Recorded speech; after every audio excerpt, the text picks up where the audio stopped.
Hello दोस्तों, आज बैसाख कृष्ण पक्ष नवमी 22 अप्रैल 2025 दिन मंगलवार को मेरा आज पहला दिन है 1000 लाइफ चेंजिंग सेमिनार का, जिसमें मैं पूरी जोश खरोश जुनून के साथ हर एक पल को जी रहा हूँ।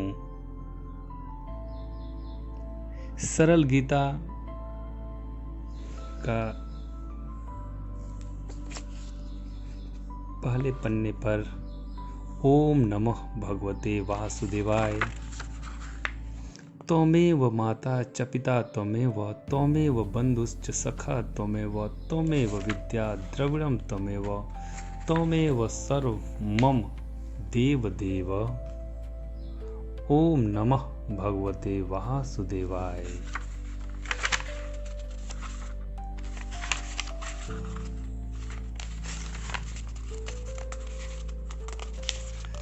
शान्ताकारं भुजगशयनं पद्मनाभं सुरेशं विश्वधारं गगनसदृशं मेघवर्णं शुभांगं लक्ष्मीकान्तं कमलनयनं योगिवीरध्यानगम्यं वन्दे विष्णुभवभयहरं सर्वलोकैकनाथम्।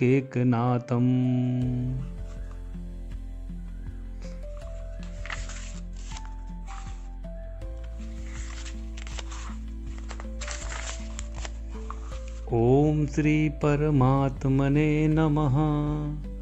अथ प्रथमोऽध्याय। धृतराष्ट्र उवाच धर्मक्षेत्रे कुरुक्षेत्रे समवेतायुयुत्सवः मामका पांडवाश्चैव किं कुर्वत संजय। धृतराष्ट्र बोले, हे संजय, धर्मभूमि कुरुक्षेत्र में एकत्रित युद्ध की इच्छा वाले मेरे और पांडु के पुत्रों ने क्या किया। संजय उवाच दृष्ट्वा तु पांडवानीकं व्यूढं दुर्योधनस्तदा आचार्यमुपसंगम्य राजा वचनमब्रवीत्। संजय बोले, उस समय राजा दुर्योधन ने व्यूहरचना युक्त पांडवों की सेना को देखकर और द्रोणाचार्य के पास जाकर यह वचन कहा, पश्यतां पांडुपुत्राणामाचार्य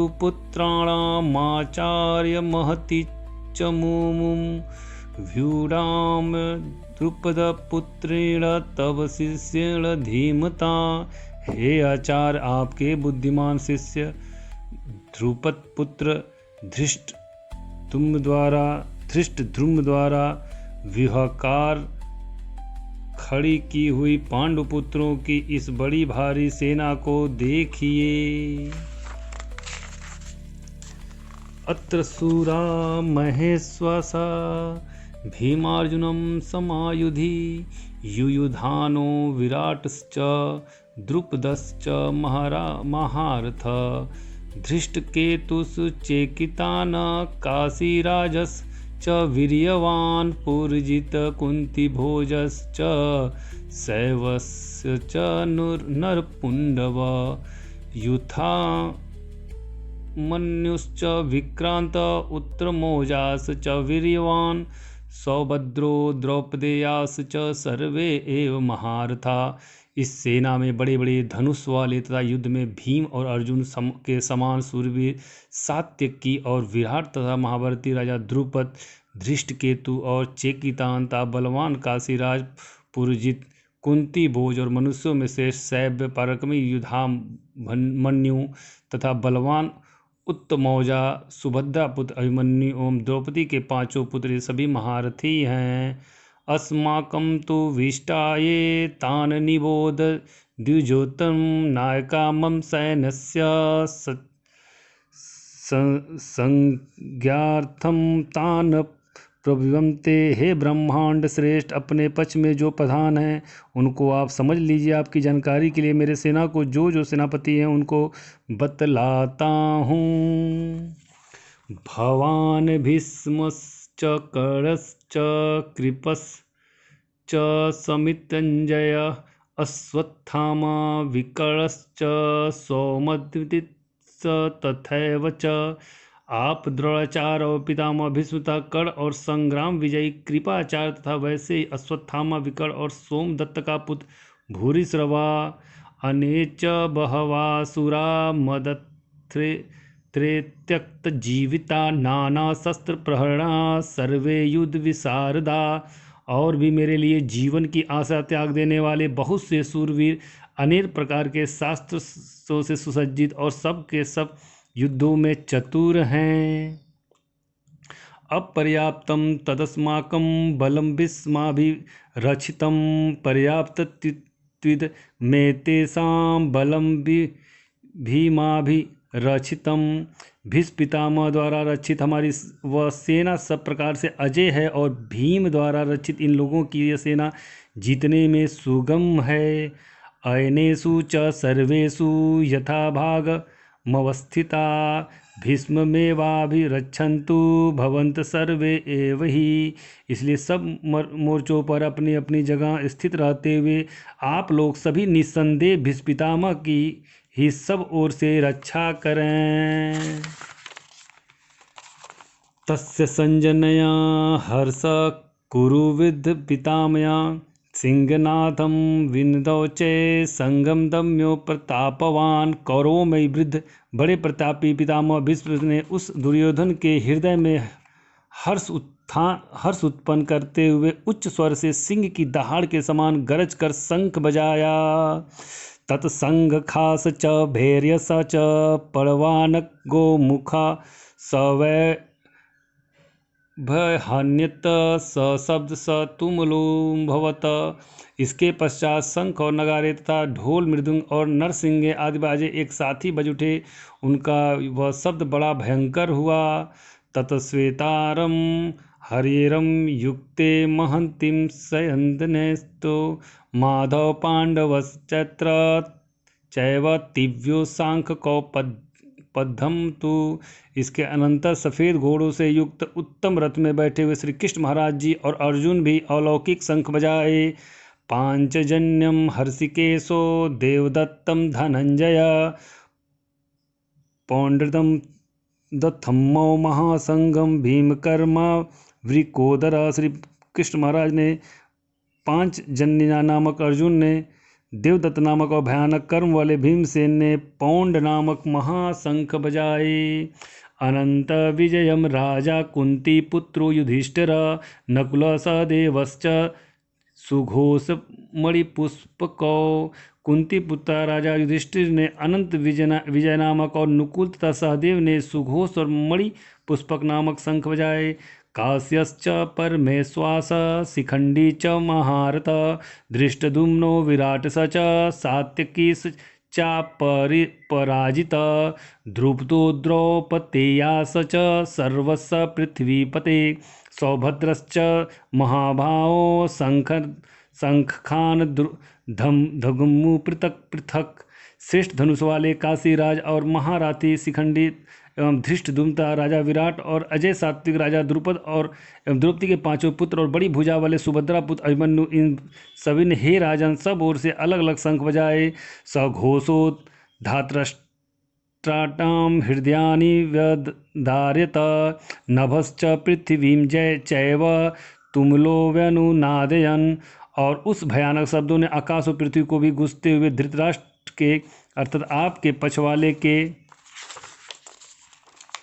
हृदय विदीर्ण कर दिए। अथ व्यवस्थितान दृष्ट्वा धातराष्ट्राणां कपिध्वज प्रवृत्ते शास्त्र संपादे धनुर्धम पांडव हृषिकेशं तदा वाक्यमिदभाव माव महीपते। अर्जुनुवाच सेनयोरुभयोर्मध्ये रथं स्थापय में उच्चत। हे राजन, इसके बाद कपिध्वज अर्जुन ने मोर्चा बांधकर डटे हुए धृतराष्ट्र संबंधियों को देखकर उस शस्त्र चलाने की तैयारी के समय धनुष उठाकर ऋषिकेश श्री कृष्ण महाराज से यह वचन कहा, हे अच्युत, मेरे रथ को दोनों सेनाओं के बीच में खड़ा कीजिए। यावदेतान निरीक्षेयम योधत कामा नवस्थितानम कैमम्या सयुद्धव्यम मस्मिन रण समूध में। और जब तक कि मैं युद्ध क्षेत्र में डटे हुए युद्ध के अभिलाषा इन विपक्षी योद्धाओं को भली प्रकार देख लूं कि इस युद्ध रूप व्यापार में मुझे किन किन के साथ युद्ध करना योग्य है, तब तक उसे खड़ा रखिए। योत्स्यमाना न वेक्षेहम एतेत समागता धातराष्ट्रस्य दुर्बुद्धिर्युद्धे प्रिय चिकित्सव। दुर्बुद्धि दुर्योधन का युद्ध में हित चाहने वाले जो ये राजा लोग इस सेना में आए, इन युद्ध करने वालों को मैं देखूंगा। संजय उवाच यौमुक्तो हरिकेशो गुडाकेशेन भारत सैन्योरुभयोर्मध्ये स्थापयित्वा रथोत्तमं भीष्मद्रोण प्रमुखतः सर्वेषां च महीक्षिताम्। उवाच पार्थ पश्येतान् संवेतान् कुरुनित।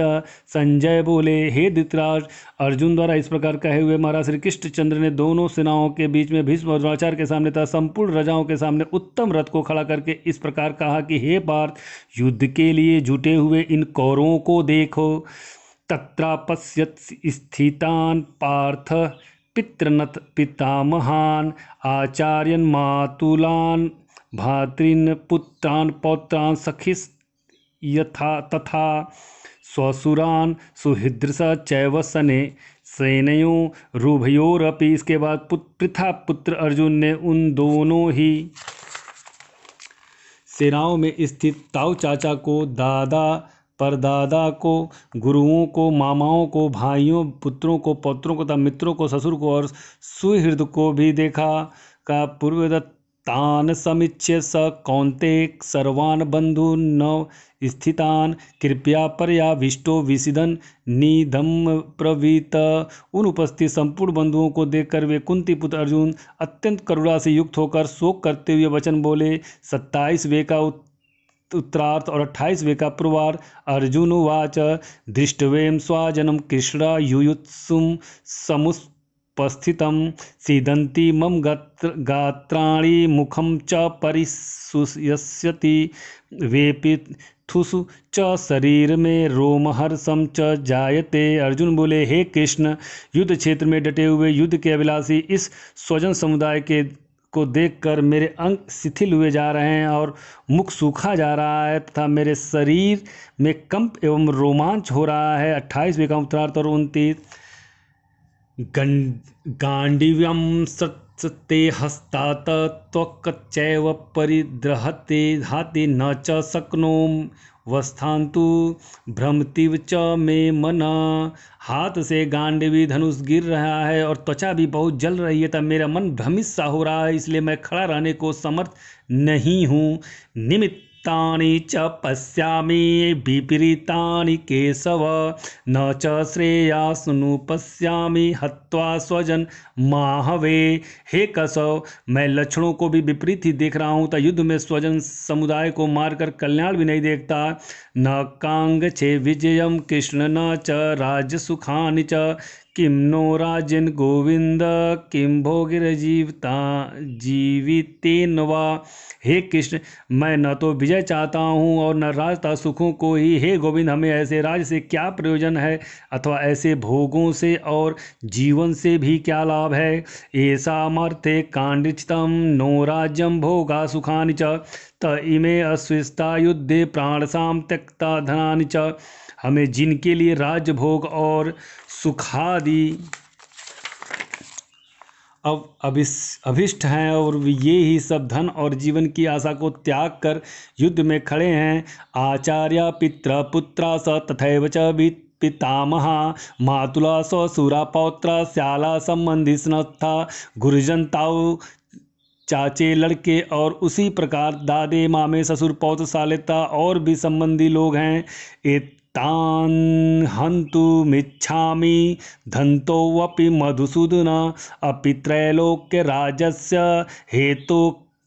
किम नु मही कृते। हे मधुसूदन, मुझे मारने पर भी अथवा तीनों लोगों के राज्य के लिए भी मैं इन सबको मारना नहीं चाहता, फिर पृथ्वी के लिए तो कहना ही क्या है। निहत धार्तराष्ट्रान् का प्रीतिर्षा जनार्दन, पापमेवाश्रेदस्मान् हत्वैतानाततायिनी। हे जनार्दन, धृतराष्ट्र के पुत्रों को मारकर हमें क्या प्रसन्नता होगी, इन अतिताइयों को मारकर हमें पाप ही लगेगा। तस्मानां वयं हन्तु धार्तराष्ट्रान् सबान्धवान्, स्वजन ही कथम हत्वा सुखिनः स्याम माधव। अतएव हे माधव, अपने ही बांधव धृतराष्ट्र के पुत्रों को मारने के लिए हम योग्य नहीं है, क्योंकि अपने ही कुटुंब को मारकर हम कैसे सुखी रहेंगे, कैसे सुखी होंगे। यद्यते न पश्यन्ति लोभोपहत चेतसा, कुलक्षय कृतं दोषं मृतद्रोहे च पातकं, कथम न गेमस्माभिः पापादस्मानं निवृत्तिं, कुलक्षय कृतं दोषं प्रपश्यद्भिर्जनार्दन। यद्यपि लोभ से भ्रष्ट चित्त हुए ये लोग कुल के नाश से उत्पन्न दोषों को और मित्रों से विरोध करने में पाप को नहीं देखते, तो भी ये जनार्दन कुल के नाश से उत्पन्न दोष को जानने वाले हम लोगों को इस पाप से हटने के लिए क्यों नहीं विचार करना चाहिए। कुलक्षये प्रणश्यन्ति कुलधर्मा सनातना, धर्मे नष्टे कुलकृत्सन् मधोर्मभवत्युत। कुल के नाश से सनातन कुल धर्म नष्ट हो जाते हैं। धर्म के नाश हो जाने पर संपूर्ण कुल में पाप भी बहुत फैल जाता है। अधमार भी भवात् कृष्ण प्रदस्यन्ति कुल स्त्रिय, स्त्रीषु दुष्टासु वारसड्डे जायते वर शंकर। हे कृष्ण, पाप के अधिक बढ़ जाने से कुल की स्त्रियां अत्यंत दूषित हो जाती हैं, और हे वाषडे, स्त्रियों के दूषित हो जाने पर वर्ष शंकर उत्पन्न होता है। शंकरो नरकाय वै कुल धनाम कुलश्च च, पतंती पितरो होसायम लुप्त पिंडोत्क्रिया। वर्षशंकर कुल घातियों को और कुल को नरक में ले जाने के लिए ही होता है। लुप्त हुई पिंड और जल की क्रिया वाले अर्थात श्राद्ध और तर्पण से वंचित जिनके पितर लोग भी अधोगति को प्राप्त होते हैं। दोषैरे ते कुल ध्यानाम वर्णशंकर कारकै, उत्सादन्ते जाति धर्मा कुल धर्माश्च शाश्वता। इन वर्णशंकर कारक दोषों से कुल घातियों के सनातन कुल धर्म और जात धर्म नष्ट हो जाते हैं। उत्सन्न कुल धर्मांडा मनुष्याणाम जनार्दना, नरके अनियंतम वासो भवतीत्यूनुम सुश्रुम। हे जनार्दन, जिनका कुल धर्म नष्ट हो गया है, ऐसे मनुष्य का अनिश्चित काल तक नरक में वास होता है, ऐसे हम सुनते आए हैं। अहो बत मद महत्पापम कर्तुव्यवसिता वयम, यद राज सुख लोभेन हंतुम स्वजन मुधता। हाँ, शोक, हम लोग बुद्धिमान होकर भी महान पाप करने को तैयार हो गए हैं, जो राज्य और सुख के लोभ से स्वजन को मारने के लिए उद्यत हो गए हैं। यदि माम प्रतीकार मस्तम शस्त्र पाणेय, धातराष्ट्रारणे हन्यसु, तन्मे क्षेमतरम भवते।